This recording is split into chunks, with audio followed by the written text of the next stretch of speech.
दोस्तों हमने अगले वीडियो में एक्सेल सीट के जो सेल होते हैं उसमें से वैल्यू कैसे गेट करें उसका छोटा सा प्रोग्राम देखा था। इसी का ही हम दूसरा एग्जांपल देख लेते हैं, जिसमें हम क्या करेंगे, अलग अलग हमारे पास दो एक्सेल सीट है, तो हम क्या करेंगे, दूसरी सीट में से हम वैल्यू गेट करेंगे। हमारे पास दो एक्सेल सीट है, शीट 1 और माई डिटेल। तो हम शीट 1 में एक बटन रखेंगे और ये बटन क्लिक करने से क्या होगा, जो माई डिटेल वाली शीट है उसमें यहाँ पे जो हमने सेल में वैल्यू जो भी लिखी होगी वो हम मैसेज बॉक्स में डिस्प्ले करेंगे।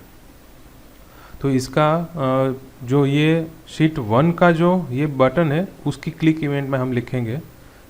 तो इसका हम प्रोग्राम देख लेते हैं ताकि और ज़्यादा हमें आइडिया आ जाए, थोड़ा क्लियर हो जाए। तो दोस्तों ये दो एक्सेल शीट मैंने बना ली है, शीट 1 और माई डिटेल। माई डिटेल में मैंने ये जो वैल्यू है वो मुझे गेट करनी है कब, जब ये जो हमने शीट 1 में क्लिक बटन यहाँ पे रखा है उस पर जब क्लिक हो तब माई डिटेल में जो यहाँ पे लिखा है वो हमें डिस्प्ले करना है। तो ये जो शीट 1 का बटन है उसकी क्लिक इवेंट में हम लिखेंगे।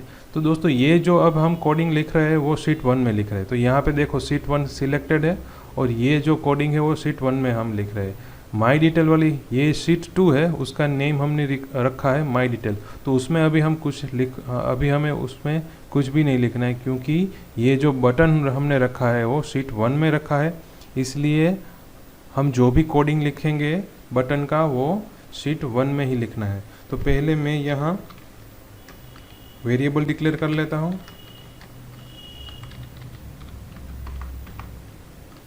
अब इस वेरिएबल में मुझे जो माई डिटेल वाली शीट है उसका ये सेल है, उसकी वैल्यू हमें स्टोर करनी है। तो यहाँ पे अभी जो हम सीधा इस तरह से नहीं लिख सकते, हम जो अभी तक हमने लिखा था रेंज और इसमें सेल की वैल्यू, यहाँ हमें इस सेल की वैल्यू चाहिए, माई डिटेल में ये सेल की वैल्यू चाहिए। तो ये सेल का एड्रेस है B3। तो यहाँ पे मैं सीधा B3 लिखूँगा और फिर वैल्यू। तो अभी तक हम ये ऐसा लिखते थे। तो ऐसा आपको कब लिखना है, जब हम शीट 1 में काम करते हैं। हम कोडिंग किस शीट में लिख रहे हैं, ये शीट 1 में लिख रहे हैं। इसी शीट में से कोई सेल का हमें रेफरेंस लेना है, इसी शीट में से हमें कोई सेल की वैल्यू लेनी है, तब हमें सिर्फ सीधा ही लिख लेना है रेंज डॉट वैल्यू।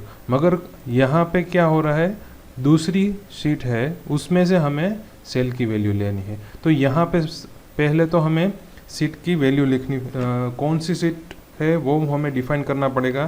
तो यहाँ पे लिखना है शीट्स।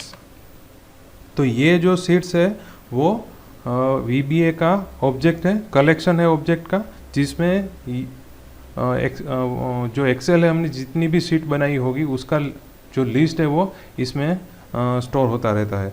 तो यहाँ पे हमने शीट्स लिख ली और ब्रैकेट के में हमें लिखना है जो भी शीट हमें सिलेक्ट करनी है उसका नेम। तो हमें माई डिटेल वाली शीट चाहिए, तो हमें यहाँ पे लिखना है माई डिटेल। तो ये नेम हम यहाँ पे जो हमने नाम लिखा है वो जो ये नाम दिया है वो दोनों सेम होने चाहिए, वरना एरर आएगी।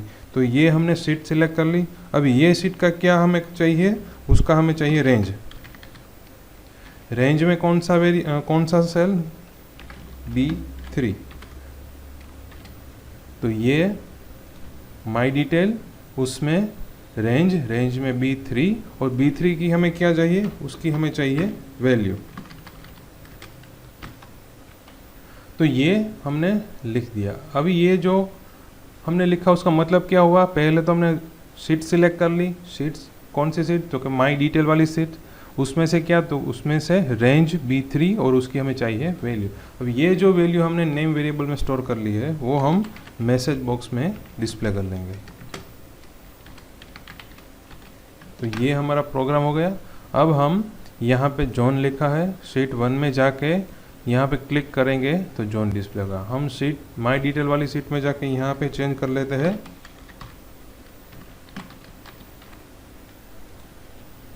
शीट 1 में जाके फिर से हम क्लिक करेंगे तो यहाँ पे आ रहा है टोनी स्टार्क। तो जो भी वहाँ पे हम चेंज करेंगे ये डिटेल, ये सेल की डिटेल लेके यहाँ पे मैसेज बॉक्स में डिस्प्ले हो रही है। तो किस तरह से हो रही है, नेम वेरिएबल ले लिया, सीट सिलेक्ट कर ली, फिर हमें जो भी वो सेल की वैल्यू चाहिए वो रेंज से ही ले सकते हैं। तो यहाँ पे मैंने रेंज लिख लिया और उसकी वैल्यू हमारे लिए इम्पोर्टेंट है कौन सी शीट में से वैल्यू लेनी। तो यहाँ पे आपको सीट्स लिखना है और फिर सीट्स का नेम लिखना है।